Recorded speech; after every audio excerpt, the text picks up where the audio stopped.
Hello everyone and welcome to my channel, and today I'll be reading an Arlecchino Listener by me. So let's get into it. The fireplace crackled softly inside Arlecchino's office. It was late. Too late for anyone but her to still be awake, and yet he sat curled up on the couch across from her, nursing a steaming cup of tea.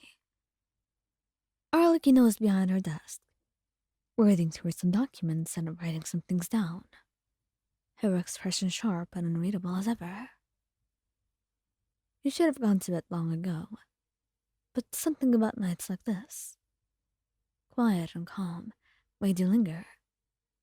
Watching her was a little bit nice, even though neither of you were talking, but just being in the proximity of her. You couldn't help but relax a little bit. It was strange, you thought, how even her stillness could feel nice. And tonight there was this softness to her eyes that wasn't usually there. "Why are you still here?" she asked you without looking up. Her tone wasn't accusing by any means. It was just a mere question, the same way she'd ask why you were standing in the rain without a coat. You smiled faintly. "Because you're still here." That made her pause, and slowly she raised her eyes to you, one brow arching, as if to say, "Don't start." You lifted your tea. "Besides, you said you'd take a break after the stack. That was 2 stacks of papers ago." A sigh escaped her, soft and amused.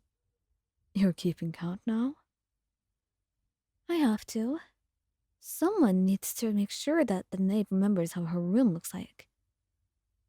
She shook her head, a gust of a smile tugging at her lips. "You're awfully persistent. Learned from the best." That earned you a quiet half of laughter. She set her pen down and leaned back in her chair, studying you for a moment. That kind of look that always made your heart tighten just a little. Then unexpectedly she said, "Do you ever think about marriage?" The question was so sudden, so un-Arlecchino-like, that you almost choked on your tea. You blinked, lowering your cup. "What?" "Marriage. What do you think of it?" You stared at her. "You want my opinion?" "I wouldn't ask if I didn't." The fire popped in the silence that followed.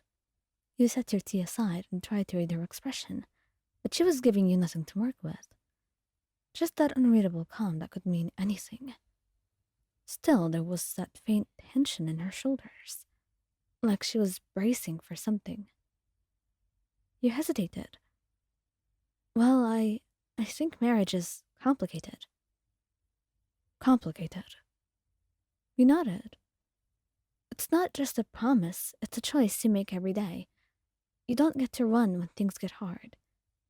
You'll learn to stay, even when you're both flawed, even when it's easier not to be." Arlecchino's eyes softened slightly, and you went on.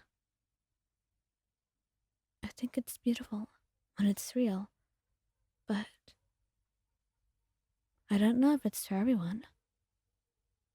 She was quiet for a long time,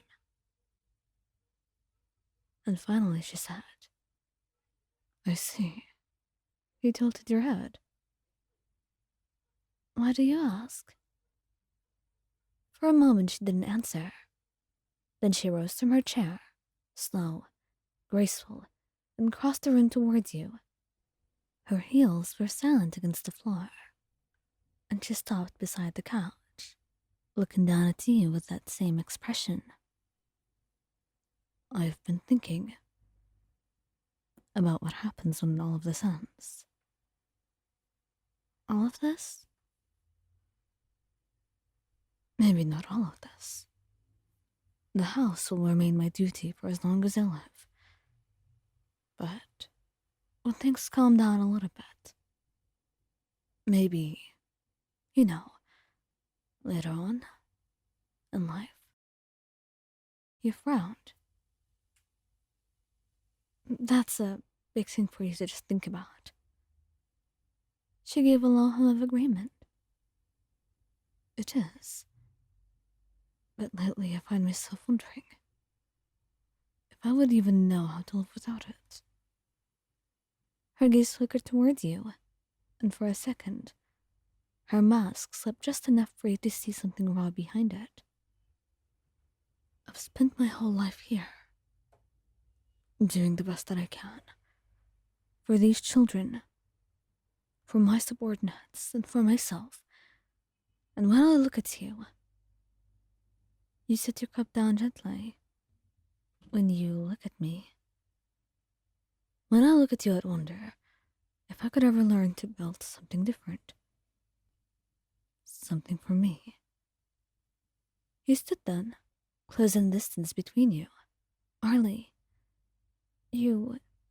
She looked at you, and for once there was no steel in her eyes.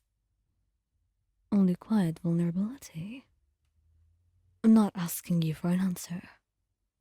Not yet. But I want to know if you would ever want that. A life beyond the house. Beyond the missions. You smiled faintly. You're asking if I'd want a life with you. Her gaze didn't waver. Yes, I am. Would you? The way she said it, simple, direct and to the point, but laced with this uncertainty. It made your chest ache. And you reached for her hand. Your fingers brushing against the skin of her knuckles. I'd want a life with you, no matter what shape it takes. Be it with us married, living here, or not. As long as you're with me, I'd be happy. But if you're truly considering this, then I'd be so happy to be part of that life. She smiles, squeezing your hand. And in this moment, you realize that maybe even things that you thought were impossible could exist. And who knows? Maybe you'd get really married someday. And maybe it was a lot closer than you thought it would be.